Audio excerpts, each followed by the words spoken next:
사랑하는 성도 여러분, 제가 몇 년 전에 한 북한 지하교회 성도님의 기도가 녹음된 것을 들은 적이 있습니다. 북한 분들은 신앙이 있다는 것이 들키게 되면 처형을 당하기 때문에 아마도 이분이 이불을 뒤집어 쓰고 조용히 그러나 간절하게 나라를 위해서 기도했던 내용인 것 같습니다. 전문을 다 들을 수는 없기 때문에 그 일부분을 저희가 함께 좀 들어보면 좋을 것 같습니다. 하루는 땅입니다. 아버지 문민교회 피로써 순교인 피사선들이 오늘 다 살아있고 아버지 보관하시고 역사하시는 주의 보혜사가 나타나신 줄 압니다. 이제 불이 들기 전에 성신의 지혜와 청명을 주시고 무거운 짐진 사람들아 다 내게로오라. 여러분, 이분들은 이불을 뒤집어 쓰고 그 어려운 상황 가운데서도 북한 자신들의 나라에 하나님의 은혜가 임하기를 위해 정말 목숨을 걸고 처절하게 기도하고 계십니다. 여러분, 우리도 이 북한 땅을 위해서 기도해야 된다라는 생각을 해보게 돼요. 지금도 북한에는 수십만 명의 지하교회 성도들이 목숨을 걸고 자신의 신앙을 지키며 살아가고 있습니다. 제가 북한 선교를 하는 선교사님을 통해서 들어보니까 여러분, 북한 지하교회 성도들의 단 한 가지의 소원이 뭔지 아십니까? 함께 모여서 정말 소리를 내서 찬양하고 기도하고 설교를 듣는 일이다라고 합니다. 어쩌면 우리는 매주 너무나도 당연하게 하고 있는 이 예배의 시간이 그들은 정말 인생에 단 한 번이라도 경험해 봤으면 하는 간절한 소망의 이유가 되어지는 것이죠. 여러분, 이 사실이 여러분에게 어떻게 다가오십니까? 저는 하나님께서 우리에게 회복하기를 바라시는 많은 것 중에 하나가 예배를 향한 갈망이다라고 생각합니다. 코로나 시절에 하나님께서 이미 우리에게 그 사실을 깨닫게 하셨죠. 코로나로 인해서 현장 예배가 막히게 되었을 때, 우리가 영상으로 예배를 드릴 때 우리는 이 자리를 너무나도 사모했습니다. 저는 교회에 오고 싶어서 차를 끌고 오셔서 지하 주차장에서 영상으로 예배를 드리던 수많은 성도님들을 기억합니다. 코로나가 마치게 되고 예배가 다시 회복되었을 때 이 자리에 나아오셔서 여기에 앉아있다라는 사실 하나만으로도 감격에 차서 눈물을 흘리시던 수많은 성도님들의 그 모습을 제가 기억합니다. 그 예배를 향한 간절한 갈망이 그 코로나 시기 때 우리에게 회복되었었어요. 몇 년이 지난 지금을 맞이합니다. 여러분의 마음은 어떠십니까? 우리에게 이 예배를 향한, 함께 모여드리는 예배를 향한 갈망이 있는지 우리는 반드시 점검해야 됩니다. 오늘 본문에 등장하고 있는 이 시인도 마찬가지입니다. 이 시의 배경은 학자들마다 의견이 분분해요. 정확히 어느 때 지어진 시인지 알 수 없습니다. 그런데 한 가지 분명한 것은 이 시인은 지금 하나님의 성전을 향한 엄청난 갈망을 표현하고 있다는 거죠. 1절을 보면 그는 이런 얘기를 합니다. 여호와의 장막이 내게 너무나도 사랑스럽습니다. 2절을 보면 나의 영혼과 마음과 육체, 즉 자신의 전 인격, 자신의 전 존재가 여호와의 전을 사모하는 것 때문에 쇠약해졌을 정도다라고 얘기하죠. 3절에서는 그 성전에 들어가지 못하는 자신과 다르게 그 성전에서 살고 있는 참새와 제비를 너무나도 부러워합니다. 사람이 새를 부러워할 정도로 성전을 향한 열망이, 갈망이 그에게 있었다는 거죠. 근데 여러분, 저희는 이 생각을 해봐야 됩니다. 이 시인은 왜 그토록 하나님의 성전을 가고 싶어 했고 왜 그토록 하나님의 성전을 갈망했습니까? 성전 자체에 대한 갈망이 아니죠. 바로 그 성전에 살아계신 하나님을 향한 갈망이었던 것입니다. 사랑하는 성도 여러분, 이 말씀을 대하며 우리는 한번 스스로에게 물을 수 있어야 됩니다. 우리는 이 예배당으로 나아오면서 무엇을 기대하고 무엇을 갈망하며 나아오십니까? 어떤 분들은 이 교회 안에서의 만남을 갈망하며 나아오십니다. 제가 이민 목회를 할 때 교회로 나아오시는 많은 분들이 커뮤니티로서의 역할의 교회를 기대했습니다. 그래서 이제 외로운 이민 생활을 해나가는데 사람들이 필요한 거예요. 사람을 만나기 위해서, 또 정보를 얻기 위해서 교회로 나아오시는 분들이 참 많았어요. 그분들은 사람을 갈망하며 교회로 나아오신 거죠. 또 정말 많은 분들은 봉사를 갈망하며 교회로 나아오십니다. 자신의 은사와 재능을 사용한 봉사의 일들을 통해 또 사람들의 인정을 통해 자신의 자아를 실현하고자 하는 분들도 상당히 많은 거죠. 제가 새가족분들과 대화를 해보면 많은 분들이 우리 찬양팀의 찬양의 은혜를 많이 받는다고 합니다. 찬양팀의 그 찬양을 갈망하며 나오는 분도 있고요. 어떤 분들은 설교자의 입술에서 나오는 설교를 기대하며 나오는 분들도 있습니다. 근데 여러분, 우리가 이 자리에 나오며 갈망하고 기대해야 되는 것은 단 한 가지입니다.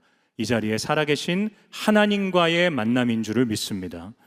예배의 모든 순서, 또 우리가 하는 모든 봉사와 이 자리에서 나눠지는 모든 교제는 결국 살아계신 하나님, 우리를 이 자리로 부르시고 오늘도 만나주시는 하나님을 드러내 보여주는 도구일 뿐입니다.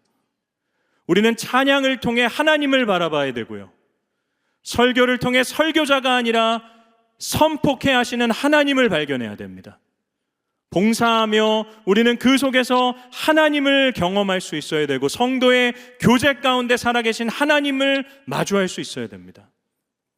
예배의 자리에 나오는 이유가 하나님이 되지 않을 때, 우리가 다른 것 때문에 이 예배의 자리를 갈망하고 나올 때 우리는 이 예배의 자리를 떠날 수밖에 없어요.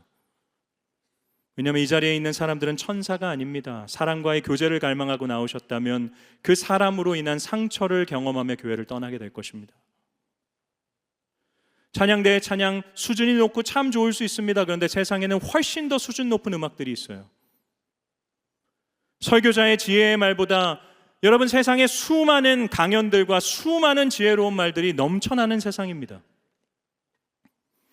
하나님과의 만남이 예배로 나오는 이유가 되지 않을 때 우리는 이 예배당을 떠나야 되는 수많은 이유들 앞에서 결국 예배의 자리를 떠날 수밖에 없는 거죠. 근데 여러분, 우리가 이 자리에 하나님과의 만남을 갈망하고 나와서 이 자리에 살아계신 하나님을 마주하게 될 때 여러분, 우리는 이 자리를 떠날 수 없는 인생이 됩니다.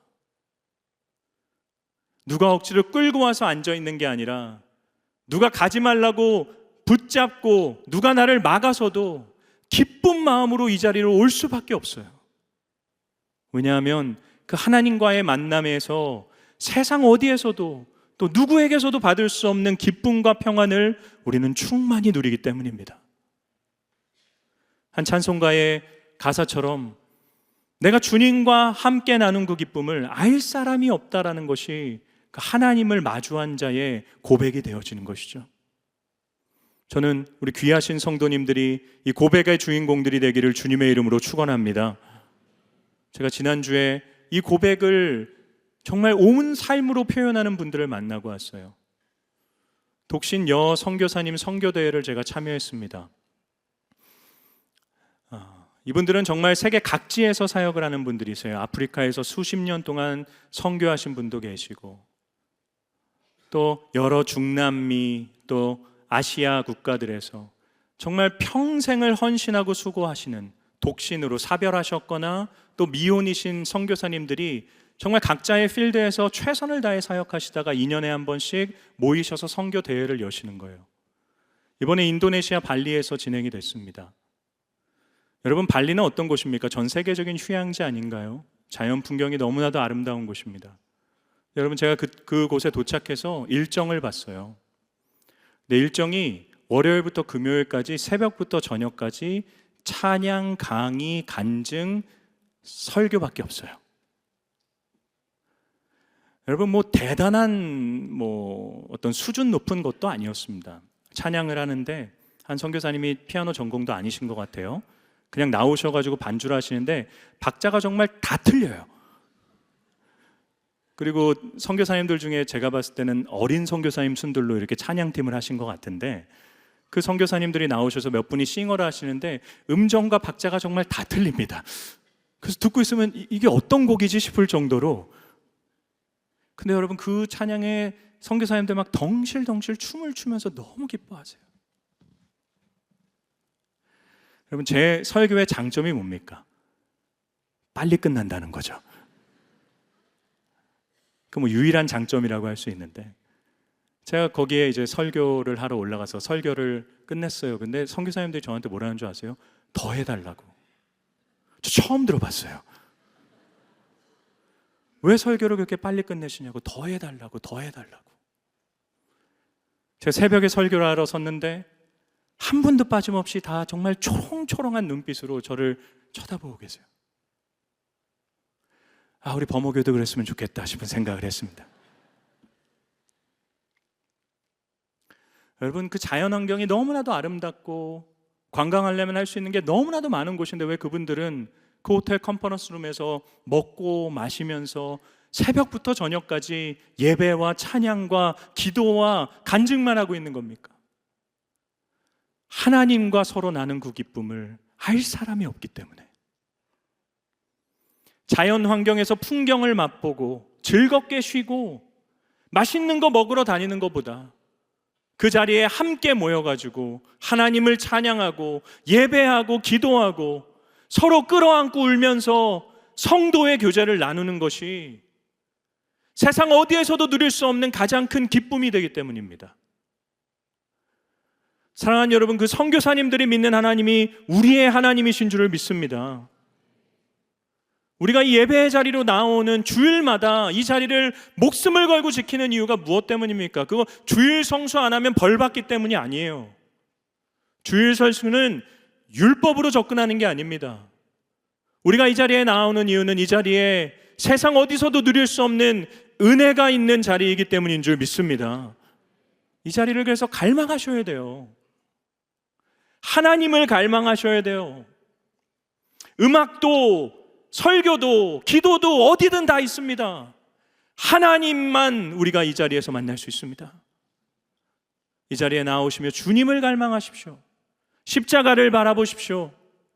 왜냐하면 그 십자가가 하나님이 우리를 만나주시는 통로이자 하늘로부터 내려오는 모든 은혜의 근원지이기 때문이죠. 왜 하나님이 우리를 십자가를 통해 만나주십니까? 하나님, 구약 성경을 보게 되면 하나님은 지성소에 거하시겠다라고 말씀하셨어요. 지성소는 인간이 함부로 들어갈 수 있는 곳이 아니었습니다. 완전하시고 거룩하신 하나님 앞에 불완전한 죄인인 인간이 들어가는 순간 하나님의 진노를 피할 수 없기 때문에 지성소는 두꺼운 휘장으로 가로막혀 있었어요. 1년에 단 한 차례, 단 한 사람 대제사장만이 모든 정결 예식을 치르고 난 후에 그 지성소에 들어가서 하나님 앞에 설 수 있었습니다. 그리고 그는 그 자리에 나아가서 정말 백성의 모든 죄를 하나님 앞에 구하고 용서받고 돌아오는 역할을 했어요. 휘장으로 가려져 있어서 감히 나아갈 수 없었던 그 지성소였지만 우리에게 있는 영원한 대제사장이신 예수 그리스도께서 이 땅에 오십니다. 십자가 위에서 자신의 몸을 제물로 드려서 십자가라는 제단 위에서 우리를 위해 단 한 번의 완전한 제사를 드리세요. 그리고 우리의 모든 죄를 그분이 십자가 위에서 해결하심으로써 다 이루었다 선언했을 때 어떤 일이 생깁니까? 휘장이 갈라지게 됩니다. 그리고 이제는 그 누구든지 길이요 진리요 생명이신 우리의 대제사장이신 예수 그리스도를 통해 하나님께 나아갈 수 있는 인생이 되게 하셨어요. 그게 이 십자가에 있는 의미입니다. 우리가 이 십자가를 바라보며 아무것도 아닌 우리이지만, 추악한 죄인인 우리이지만 십자가를 통해 하나님께서 우리를 만나 주실 것을 갈망하고 기대하며 나아갈 때 하나님은 우리에게 은혜를 베풀어 주시는 분이신 줄 믿습니다. 이 자리에 나와서 앉아서 십자가를 바라보며 하나님께 이렇게 구하세요. 하나님, 오늘 이 예배를 통해 나를 만나 주세요. 하나님, 오늘 내게 하나님만이 주실 수 있는 은혜를 허락해 주세요. 우리는 이 은혜를 누리고 우리 일상의 자리로 나아갈 수 있어야 돼요. 왜냐하면 이 은혜를 누리고 우리가 나아가야지만 우리의 가정과 우리의 직장과 우리가 살아가는 모든 삶의 현장이 나로 인해서, 은혜를 받은 나로 인해서 하나님을 드러내고 예배하는 예배의 자리가 되기 때문입니다. 예배야말로 우리의 근본이 되어지고 우리의 첫 시작이 되어지는 것입니다. 그래서 여러분, 세상 사람들은 예배를 드리는 일요일을 어떤 날로 여깁니까? 주말로 여겨요. 주말. 월요일부터 시작해서 한 주를 마치면서 쉬는 날, 주말. 근데 그리스도인으로서 우리는 이 일요일을 어떤 날로 여깁니까? 주의 첫 시작으로 여깁니다. 우리는 한 주의 첫 시작인 이 일요일을 주의 날로 여기며 이날 예배의 자리로 나와서 하나님께서 내게 부어주실 은혜를 사모합니다. 광야와 같은 시절을 우리 모두가 지나고 있지 않습니까? 제가 한 책에서 보니까 선인장은 물을 자신의 속에 끊임없이 저장한다고 해요. 그리고 그 물을 조금씩 조금씩 사용하며 그 광야의 시간들을 견디어 나간다고 합니다. 우리는 매주 이 예배의 자리에 나와서 성령께서 우리에게 부어주시는 생명수를 공급받아야 살 수 있는 인생인 줄 믿습니다. 여러분, 하나님께서 부족하고 연약한 인생인데 저를 통해 성도들에게 은혜를 흘려보내는 통로가 되게 하셨어요. 저는요, 그래서 요즘에 성경을 읽으면 하나님께서 제게 이렇게 말씀하시는 것 같아요. 내 백성을 위로해라. 내 백성을 위로해라.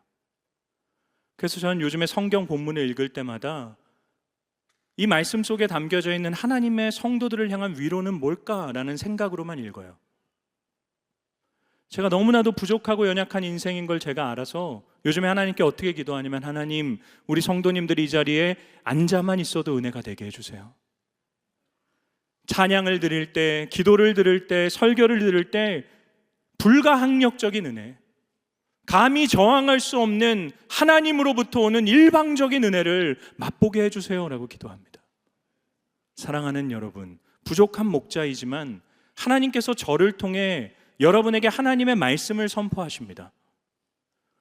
하나님을 갈망하며 나아오십시오. 그리고 예배의 순서를 통해 그분만을 소망하십시오. 그때 하나님께서 세상 어디에서도 누구도 줄 수 없는 하늘로부터 내려오는 은혜를, 생명수를 공급해 주실 것을 믿습니다. 그 갈망을 가지고 이 자리에 나올 때 하나님께서 우리에게 채워주시는 은혜는 크게 두 가지로 이야기할 수 있을 것 같아요. 우리 먼저 5절 말씀 한번 읽어보겠습니다. 5절입니다. 시작. 주께 힘을 얻고 그 마음에 시온의 대로가 있는 자는 복이 있나이다. 여러분, 하나님께 나와서 그 은혜를 공급받는 인생은 어떻다고 합니까? 주님으로부터 오는 힘을 얻는다고 하죠. 그 결과 시온의 대로가 펼쳐진다고 합니다. 여러분, 시온의 대로가 어디서 펼쳐진다고 합니까? 그 마음의 시온의 대로가 펼쳐진대요. 여러분, 이 사실을 통해 우리는 무엇을 알 수 있습니까? 하나님이 우리에게 은혜를 공급해 주실 때 우리가 하나님으로부터 오는 힘을 얻게 되는데, 그 힘의 결과가 우리의 마음이 넓어진다는 거예요. 상황과 환경에 시온의 대로가 다 펼쳐져서 어떠한 장애물도 사라지는 게 아니라, 상황과 환경이 바뀌는 게 아니라 하나님으로부터 오는 은혜를 누리면 내 마음에 변화가 생기게 된다는 거죠. 상황과 환경을 대하는, 또 사람을 대하는 나의 마음이 시온의 대로처럼 넓어진다는 것입니다.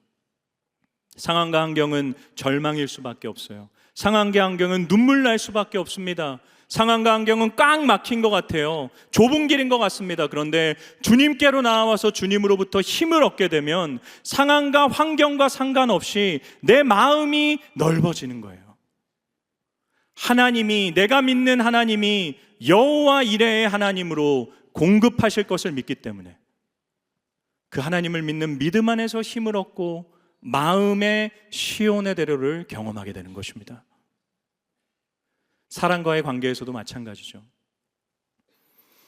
제가 최근에 한 목사님으로부터 얘기를 들었는데, 이분이 교회에서 몇 분의 성도들에게 너무나도 큰 공격을 받으셨다고 해요. 오해로 인해서 이분을 쫓아내려고 참 많이 괴롭게 하셨다고 합니다. 그때 이분이 맞대응하지 않으시고 새벽마다 나아가셔서 이렇게 기도하셨다고 해요. 손을 이렇게 펴고, 하나님, 내가 그분들을 품습니다. 하나님, 이 문제를 해결해 주세요. 미워하지 않겠습니다. 품습니다. 1년 반 동안 그렇게 기도하셨다고 합니다. 그 시간 동안 엄청나게 많은 공격을 받으셨는데 끝까지 품고 기도하셨다고 해요. 하나님이 그 문제를 해결하셨다고 합니다. 여러분, 우리의 마음의 상태는 어떻습니까? 우리의 마음은 너무 좁아져 있지 않습니까? 상황과 환경 때문에, 사람과의 관계 때문에, 그 속에서 오는 상처와 아픔 때문에 어쩌면 우리의 마음은 너무 좁아질 대로 좁아져서 온갖 분노와 불평과 원망만 우리의 마음속에 가득 차 있지 않습니까? 하나님께서는 저와 여러분의 마음의 확장 공사를 원하십니다. 우리의 마음이 좁은 길이었다면 우리의 마음이 8차선 도로가 되어야 돼요. 시온의 대로가 될 수 있어야 됩니다. 집 평수를 늘리는 것보다 우리 마음의 평수를 늘리는 것이 훨씬 더 중요한 일이죠. 물론 우리의 마음을 우리 스스로가 넓게 할 수 없습니다. 시편 기자는 그래서 우리에게 이렇게 얘기하죠. 시편 119편 32절 말씀입니다. 읽어보겠습니다. 주께서 내 마음을 넓히시면 내가 주의 계명들의 길로 달려가리이다. 여러분, 시인은 누가 자신의 마음을 넓힌다고 합니까? 주께서 내 마음을 넓히시면, 하나님께 나아와서 그분의 은혜를 누리면 주님이 내 마음을 넉넉하게 하시는 거예요. 주께 힘을 얻고 나아가면, 예배의 자리 가운데 은혜를 누리면 상황과 환경이 사람이 어찌할 수 없는 시온의 대로를 마음에 품는 것입니다. 사랑하는 여러분, 그러니 주님께로 나아오십시오. 하나님을 갈망하십시오. 그분이 여러분의 마음을 시온의 대로로 넓히시기를 소망합니다. 두 번째는 어떤 것일까요? 우리 8절 말씀 한번 읽어보겠습니다. 시작. 만군의 하나님 여호와여, 내 기도를 들으소서. 야곱의 하나님이여 귀를 기울이소서. 셀라. 여러분, 주님께 나아올 때 어떤 일이 생기게 됩니까? 주님을 붙들고 주님만을 의지하게 돼요. 의지할 것 없는 이 세상에서 하나님 의지할 수 있다는 것이야말로 우리 인생에 있는 가장 큰 축복인 줄을 믿습니다. 마음이 넓어져요. 주님을 바라보게 돼요. 주님을 붙들고 의지하게 됩니다. 저는 참 존경하는 선교사님이 한 분 계세요. 이번 여자 독신 선교사 대회에도 만나 뵀던 한 여성분인데, 젊은 나이에 대학을 졸업하시고 선교사로 서원하셔서 인도네시아 거의 1세대 선교사로 헌신하고 계십니다. 수십 년의 세월을 여자 혼자의 몸으로 헌신하세요. 저는 이분이 표현하기로 파송교회도 다 가보지 못한 이분의 선교지를 다 다녔습니다. 우리 중등부 아이들 데리고 저랑 어른 2명에서 갔어요. 그렇게 3년 넘게 이분의 선교지만 방문했었습니다. 근데 이분의 선교지 중에 제게 가장 인상 깊었던 때는 어디냐면, 자카르타 수도에서 기차를 타고 몇 시간 달려가야지만 도착할 수 있는 어떤 한 시골 마을이었어요. 밀림에 쌓여 있는 것 같은. 근데 거기는 무슬림 마을이었습니다. 온 사람들이 다 무슬림들이었어요. 근데 이분이 거기 들어가서 정말 오랜 세월 동안 그 사람들에게 인정을 받아서 그 마을 한복판에 교회를 세우셨어요. 거기서 예배를 드립니다. 저희 중등부 애들이랑 거기 갔어요. 거기는 전기도 안 들어와서요, 해가 지면 이렇게 할 수 있는 게 아무것도 없는 곳이에요. 그래서 제가 애들한테 핸드폰을 마음껏 줬어요. 하고 싶은 거 해봐. 여러분, 거기서 얼마나 그 수십 년의 세월 동안 고군분투하셨을까요? 얼마나 힘드셨을까요? 근데 이분을 보면요, 어린아이 같으세요. 순수하세요. 밝으세요. 너무나도 행복하세요. 늘 행복하세요. 어떻게 그럴 수 있지? 어떻게 그 힘든 세월 동안 그럴 수 있을까? 그게 제 의문이었어요. 근데 제가 몇 번째 선교지를 갔을 때 그분의 모습이 제 머릿속에 각인이 됐어요. 그분 하면 저는 떠오르는 한 찬양이 있습니다. 인도네시아 원래어로 만들어진 찬양인데 한국에서 번역되어서 불리는 찬양이 있어요. 나의 피난처 예수라는 찬양입니다. 제가 가사를 한번 읽어드릴게요. 나의 피난처 예수 의지해요. 나의 피난처 예수 의지해요. 나의 가는 길에 거센 바람 몰아쳐와도 나의 피난처 예수 의지해요. 아바 아버지 나를 사랑하시니 나의 모든 것 주께 드려요. 아바 아버지 내가 여기 있으니 주님 영광 위하여 써주세요. 이분 생각하면 늘 두 손을 높이 들고 울면서 이 찬양을 열심히 부르는 모습이 제게 떠올라요. 힘들 수밖에 없는 상황입니다. 눈물 날 수밖에 없는 상황입니다. 그런데 어떻게 이분은 그 모든 세월들을 돌파해 나갈 수 있습니까? 이분의 피난처가 계시기 때문이에요. 의지할 분이 계시기 때문인 거죠. 사랑하는 성도 여러분, 우리에게 아빠, 아버지가 살아계십니다. 우리는 어쩌면 눈에 보이는 수많은 것들, 아버지 대신에 눈에 보이는 수많은 것들 붙들며 한 주를 처절하게 살다 오지 않았습니까? 그거 있어서 행복하고 그거 없어서 괴롭고. 예배의 시간은 어떤 시간입니까? 하나님이 우리의 시선을 자신에게로 돌리시는 시간이에요. 너의 피난처는 네가 붙들려는 것이 아니라 보이지 않지만 너와 함께하고 있는 나다. 우리의 의지가 되시는 하나님은 어떤 분이십니까? 우리 11절 말씀 큰 소리로 읽어보겠습니다. 시작. 여호와 하나님은 해요 방패이시라. 여호와께서 은혜와 영화를 주시며 정직하게 행하는 자에게 좋은 것을 아끼지 아니하실 것임이니이다. 우리가 붙들어야 되는 하나님 어떤 분이십니까? 우리의 해가 되십니다. 우리에게 생명의 빛을 주시는 분이고 모든 공격에서 우리를 보호하시는 방패이시며 우리에게 좋은 것을 아끼지 않으시는 하나님이십니다. 여러분의 가정의 정답은 하나님이십니다. 여러분의 자녀의 정답도 하나님이십니다. 여러분의 재정의 문제와 여러분의 건강의 문제의 정답도 하나님이십니다. 예배의 자리에 나오셔서 그 하나님을 의지하고 하나님을 피난처로 삼으십시오. 하나님만이 우리 인생의 정답이십니다. 사랑하는 성도 여러분, 이제 아빠 아버지의 품으로 나와왔습니다. 여러분의 은혜의 저장고가 채워졌기를 소망합니다. 광야 같은 인생으로 이제 나아가실 텐데 하나님 상황과 환경이 이럴지라도 주께 힘을 얻고 내 마음이 시온의 대로가 되게 하시고 어떤 순간에도 아빠 아버지 나의 피난처가 되시고 의지할 분 주님 붙들며 한 주를 살다가 아버지께로 다시 돌아오는 우리 귀한 범어교회 성도님들 될 수 있기를 주님의 이름으로 축원합니다. 말씀을 마무리하면 우리 자리에서 일어나셔서 주님, 아버지가 나의 피난처십니다. 그 선교사님만의 피난처가 아니라 나의 피난처십니다. 우리 믿음의 고백 이 찬양으로 동일하게 올려드립니다.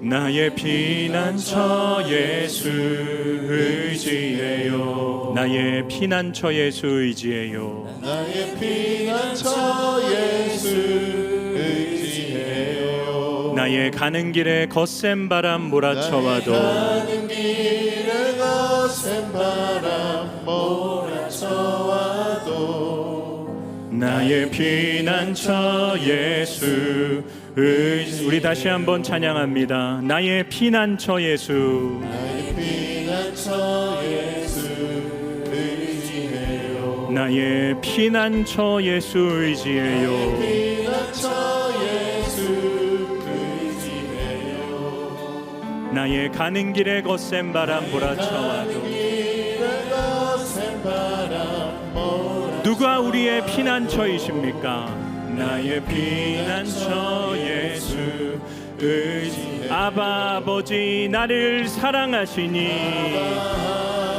아버지 나를 사랑하시니 나의 모든 것 주께 드려요. 모든 것 주께 드려요. 아바 아버지 내가 여기 있으니 아버지 내가 여기 있으니 주님 영광 위하여 우리 2절로 찬양합시다. 나는 영원히 주님 사랑해요. 나는 영원히 주님 사랑해요. 나는 영원히 주님 사랑해요. 나는 영원히 주님 사랑해요. 세상 어떤 것도 나의 사랑 끊을 수 없네. 어떤 것도 나의 사랑 끊을 수 나는 영원히 주님 사랑해요.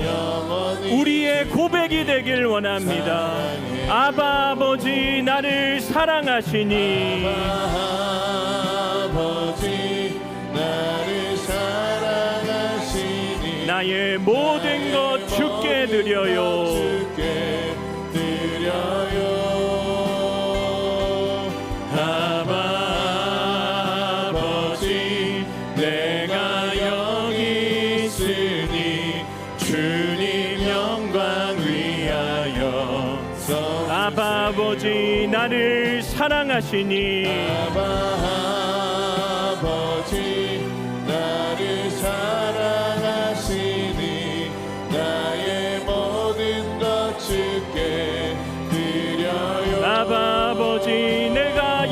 여기 있으니 아버지 내가 여기 있으니 주님 영 우리 다시 한번 찬양할 때 우리 손을 높이 들고 헌신하며 찬양합니다.